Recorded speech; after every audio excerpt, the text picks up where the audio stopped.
ओम क्लीं दयानिधि श्री चरणारविंदम। आज हम एक विशेष वार्ता आपको दे रहा हूँ, क्योंकि श्रीमद् भगवद गीता का शरीर मार्ग में क्या अर्थ होगा उसका उपाय, उसका वर्णना मैं करूँगा।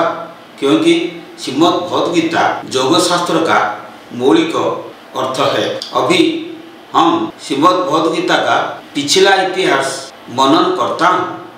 पिछला इतिहास ऋषि पराशर के पुत्र व्यासदेव ने सबसे पहले महाभारत लिखी थी। 1,00,000 संस्कृत श्लोकों के साथ विशाल पाठ को कुल 18 भागों में विभाजित किया गया है और प्रत्येक भाग को कई अध्यायों में विभाजित किया गया है। उस ग्रंथ के हर हिस्से को पर्व कहा जाता है। विभिन्न पर्वों के बीच महाभारत का महासंग्राम भीष्म पर्व के अवसर पर धर्म की भूमि कुरुक्षेत्र में कौरवों और पांडवों के बीच आयोजित किया गया था। युद्ध के मैदान में भगवान श्री कृष्ण ने अपने प्रिय मित्र अर्जुन को युद्ध के मैदान में नियुक्त करने के लिए कुछ महत्वपूर्ण धार्मिक उपदेश दिए।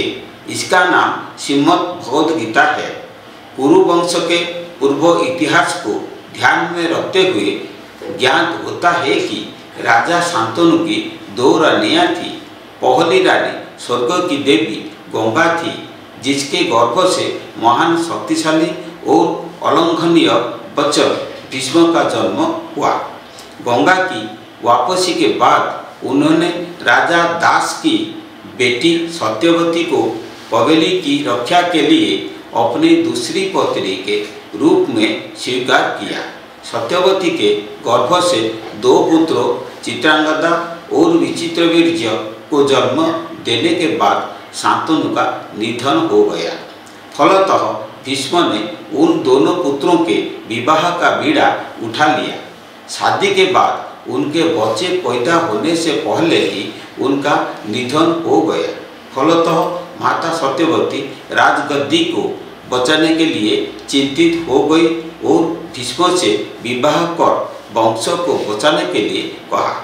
लेकिन भीष्म ने अपने वचन के कारण विवाह करने से इनकार कर दिया। लेकिन सत्यवती ने दूसरा उपाय सोचा, क्योंकि वह अलंघ्य वचन भीष्म के शब्दों से सहमत नहीं थी। इससे पहले उन्होंने ऋषि पराशर के आभा से एक पुत्र को जन्म दिया, जबकि वह अविवाहित थी। ऋषि ने उन्हें पुत्र व्यास नाम देकर पाला। बाद में वे वन में जाकर साधना के माध्यम से ब्रह्मांड के रहस्य से अवगत हुए और विभिन्न ग्रंथ लिखे। माता सत्यवती भीष्म को भेजकर राजदरबार में ले आई। व्यास के आभामंडल से 2 विधवा रानियों और एक दासी ने क्रमशः 3 पुत्रों धृतराष्ट्र, पांडु और विदुर को जन्म दिया।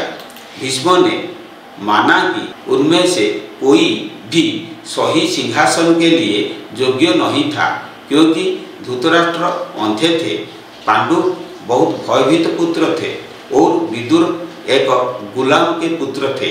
अंत में कोई विचार विमर्श के बाद सबसे बड़े पुत्र धृतराष्ट्र को राज्य की बागडोर दी गई। विदुर की कोई संतान नहीं थी। युधिष्ठिर, भीम और अर्जुन का जन्म कुंती के गर्भ से हुआ था, जो पांडु की 2 पत्नियों में से पहली थी। नकुल और सहदेव उनकी दूसरी पत्नी माद्री के गर्भ से उत्पन्न हुए थे। सौपुत्र दुर्योधन, दुशासन, दुर्मुख आदि ने धृतराष्ट्र की पत्नी गांधारी के गर्भ से जन्म लिया, क्योंकि युधिष्ठिर उन सभी में सबसे बड़े हैं और दुर्योधन राजा धृतराष्ट्र के उत्तराधिकारी है। इसीलिए पितामह भीष्म, द्रोणाचार्य, कुलगुरु कृपाचार्य आदि कई प्रतिष्ठित व्यक्तियों के साथ विभिन्न चर्चाएं हुई कि उनमें से कौन अगली बार सिंहासन ग्रहण करेगा। वही दुर्योधन की कुटिलता मामा शकुनी के सुझाव पर पांडवों ने लाख द्वारा बनाए गए घर में रहते हुए आग को जोड़ा था। फलतः पांडव चतुराई से वहाँ से भाग निकले और कुछ दिनों के बाद द्रुपद राजकुमारी द्रौपदी से विवाह कर हस्तिनापुर लौट आए। आने के बाद धृतराष्ट्र ने उन्हें इंद्रप्रस्थ में रहने की अनुमति दी। वहाँ रहकर उन्होंने नारद और श्री कृष्ण की सलाह पर पिता पांडु का स्वर्ग प्राप्त करने के उद्देश्य से राजसूय यज्ञ का आयोजन किया। उस यज्ञ में भारत के विभिन्न राजाओं को आमंत्रित किया गया था। पांडवों के राजसूय यज्ञ में अनेक महान चमत्कार देखकर दुर्योधन के मन में ईर्ष्या हुई। उन्होंने युधिष्ठिर को शकुनी की कुटिल सलाह पर पासा खेलने के लिए आमंत्रित किया और पाखंड में पांडवों का खो दिया और उनका सारा सामान छीन लिया। अंत में यह निष्कर्ष निकाला गया कि द्रौपदी के साथ युधिष्ठिर के 5 भाई 12 साल तक जंगल में रहेंगे और 1 वर्ष तक अज्ञात निवास में रहेंगे। इस प्रकार 13 वर्षों तक राज्य का सारा बोझ दुर्योधन के कब्जे में रहेगा। 13वें वर्ष में अज्ञातता का भेद ज्ञात न होने पर पांडवों का राज्य इंद्रप्रस्थ को लौटा दिया जाएगा। लेकिन अगर अंतर्ज्ञात है तो वे वापस चले जाएंगे फिर से 12 साल के लिए जंगल में। इस सिद्धांत के अनुसार 13 वर्ष बिताने के बाद पांडव वन से लौटे और अपना राज्य मांगा, लेकिन दुर्योधन ने सीधे मना कर दिया। भीष्म, द्रोण आदि कई प्रमुख आंकड़े, पुराने पुजारियों और स्वयं श्री कृष्ण ने भी जाकर समझाया, लेकिन दुर्योधन ने किसी की बात नहीं सुनी। उन्होंने कहा कि युद्ध के बिना एक सुई का शिखर सबसे अधिक जगह नहीं देगा। परिणाम स्वरूप पांडवों को उसके साथ युद्ध करने के लिए मजबूर होना पड़ा। इसके बाद दोनों पक्षों पर युद्ध का आयोजन किया गया था। दुर्योधन भगवान श्री कृष्ण को आमंत्रित करने के लिए द्वारका गया। उसी समय अर्जुन भी द्वारका गए। दोनों भाइयों ने जाकर देखा कि श्री कृष्ण अपने कमरे में सो रहे हैं। उसे निश्चल पड़ा देखकर दुर्योधन जाकर उसके सिर के पास एक बहुमूल्य मणि कुर्सी पर बैठ गया। बाद में अर्जुन वहां गए और हाथ जोड़कर धीरे धीरे और नम्रता से उनके चरणों के पास खड़े हो गए। श्री कृष्ण जैसे ही नींद से उठे, उन्होंने पहले अपने सामने घोंपते अर्जुन को खड़ा हुआ देखा और फिर पीछे मुड़कर दुर्योधन को बैठे देखा। श्री कृष्ण ने दोनों का स्वागत और अंतिम संस्कार किया और उनके आने का कारण पूछा। दुर्योधन कहता है कि उसमें और अर्जुन में एक ही तरह का स्नेह है और वे दोनों उसके बहुत करीबी रिश्तेदार है, लेकिन वह पहले वहां आया था। सज्जनों का कानून यह है कि यह उस व्यक्ति की मदद करेगा जो पहले आया था। आज श्री कृष्ण पूरे प्रादेशिक जगत में सभी अलंकरणों में सर्वश्रेष्ठ है, इसलिए वह पहले उसकी मदद करना चाहता है। भगवान ने कहा कि दुर्योधन पहले आया होगा, लेकिन उन्होंने पहले अर्जुन को देखा, इसके लिए वह दोनों आदमियों की मदद करेंगे।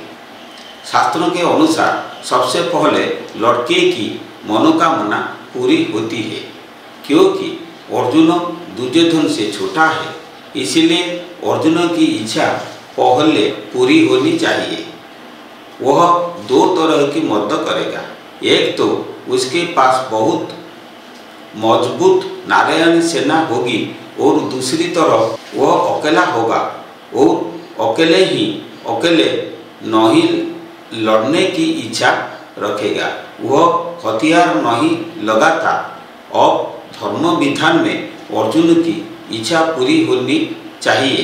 वह इन दोनों सहायताओं में से जो कुछ भी पसंद करता है वह मांगता है।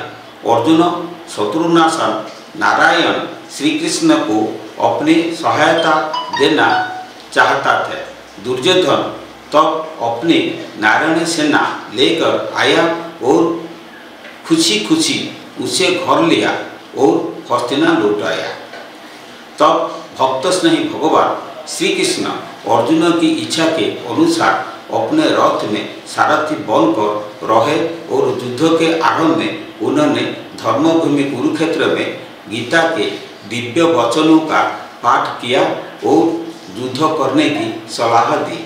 जब दोनों पक्षों से युद्ध की तैयारी शुरू हो गई तो भगवान वेदव्यास हस्तिना आए और राजा धृतराष्ट्र के पास पहुँचे। धृतराष्ट्र ने कहा कि यदि वह युद्ध देखना चाहता तो व्यास उसे दिव्य नेत्र प्रदान करेंगे, लेकिन धृतराष्ट्र अपने कुल के विनाश को अपनी आंखों में नहीं देखना चाहते हैं। वह केवल युद्ध की रिपोर्ट सुनना चाहता था। महर्षि वेदव्यास ने तब मंत्री संजय को दिव्य दृष्टि और उन्हें धृतराष्ट्र को युद्ध कथा सुनाने के लिए कहा। संजय दृष्टि और दूरस्थ श्रवण की शक्ति से युद्ध की सभी घटनाओं को देख और सुन सकते हैं। वह उन सभी चीज़ों को ज्ञान जान जाएगा जो आगे या पीछे, दिन में या रात में, छिपी हुई या रहस्योद्घाटन की स्थिति में, कार्रवाई के रास्ते में या मन में आने वाली है। उसे छिपाए रखने जैसे कोई चीज़ नहीं है। कोई भी हथियार उसके शरीर को भेद नहीं सकता है, न ही उसे कभी धोखा दिया जाएगा।